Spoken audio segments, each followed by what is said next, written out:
हर साल जब गर्मी की तपन अपने चरम पर होती है, पुरी की पावन भूमि पर एक रहस्य घटित होता है। त्रिभुवन के स्वामी स्वयं भगवान जगन्नाथ गायब हो जाते हैं।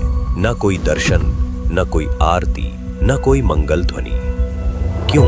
क्या है यह रहस्य जो हजारों वर्षों से छुपा है? ज्येष्ठ पूर्णिमा, स्नान यात्रा का पावन दिन। भगवान जगन्नाथ, बलभद्र और माता सुभद्रा को 108 कलशों के पवित्र जल से स्नान कराया जाता है।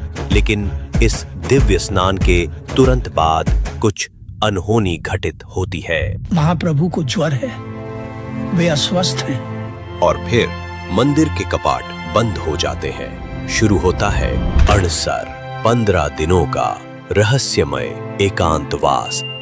इस रहस्य को समझने के लिए हमें जाना होगा बहुत पीछे, उस समय जब पुरी में रहता था एक महान भक्त माधव दास, जिसका संसार था केवल एक, उसके प्रभु जगन्नाथ।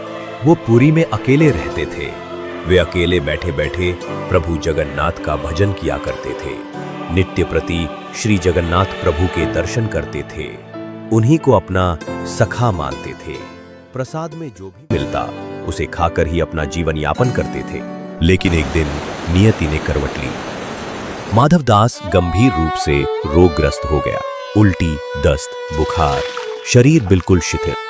वे उठने बैठने के लिए भी समर्थ नहीं थे।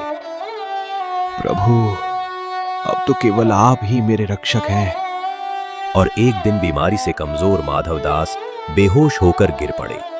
और तब अपने भक्त को संकट में देखकर स्वयं भगवान जगन्नाथ सेवक के वेश में प्रकट हुए।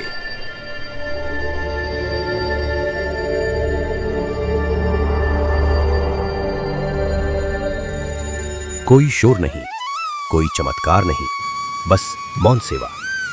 उल्टी से सने गंदे वस्त्र धोना, पसीने और मैल से सना शरीर पोंछना, कड़वे काढ़े को धैर्य से पिलाना, यहां तक कि अपने हाथों से उसे भोजन कराना।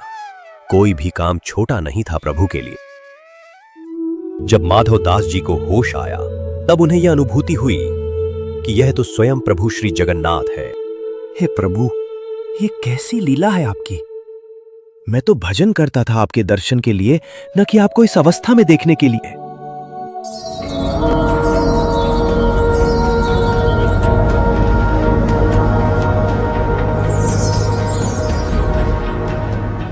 प्रिय माधव, मुझे भक्त का कष्ट देखा नहीं जाता। तुम बाहर से गंदे हो सकते हो, परंतु हृदय से पवित्र हो। प्रभु, आप तो सर्वशक्तिमान हैं। चुटकी बजाकर मुझे ठीक कर सकते थे, फिर ये सेवा क्यों? ये पीड़ा तुम्हारे संचित कर्मों का फल है, चाहे इस जन्म का हो या किसी पूर्व जन्म का। यदि मैं इसे तुम्हें भोगे बिना ही ठीक कर दूं, तो इसे भोगने के लिए तुम्हें अगला जन्म लेना पड़ेगा। और मैं नहीं चाहता कि मेरा भक्त कष्ट सहने के लिए दोबारा जन्म ले। अब बस 15 दिन का प्रारब्ध बाकी है, इसे सह लो, फिर तुम मुक्त हो जाओगे। ठीक है प्रभु, मैं सहन करूंगा, लेकिन अब आप मेरी सेवा नहीं करेंगे। तो फिर एक उपाय है। क्या उपाय प्रभु?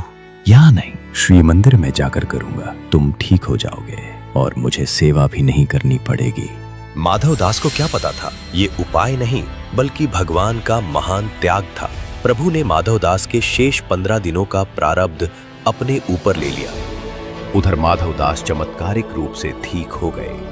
वे आनंद से भरकर भगवान के दर्शन के लिए चले। लेकिन मंदिर में जो दृश्य देखा वो अविश्वसनीय था। भगवान जगन्नाथ बीमार पड़ गए हैं, उन्हें तेज बुखार है। आपको कैसे पता कि प्रभु अस्वस्थ है? अभी आपके आने से पहले एक आकाशवाणी हुई थी, उसी से मुझे ज्ञात हुआ। प्रभु, यह आपने क्या किया? मेरा रोग अपने ऊपर ले लिया। तुम सदा मेरा ध्यान रखते आए हो, तो इतना तो मुझे भी करना होगा ना। मैं थोड़ा अस्वस्थ हूं, 15 दिनों में ठीक हो जाऊंगा। देखो, अब मंदिर के पट भी बंद हो गए हैं। अब तुम्हें घर लौट जाना चाहिए। जो संपूर्ण संसार का दुख हरता है, वो स्वयं कष्ट में है। इस अवस्था में मैं भला ऐसे में उन्हें छोड़कर कैसे जा सकता हूँ? 15 दिन माधवदास बाहर बैठकर भजन गाते रहे ताकि उनके अस्वस्थ सखा का मन बहलता रहे।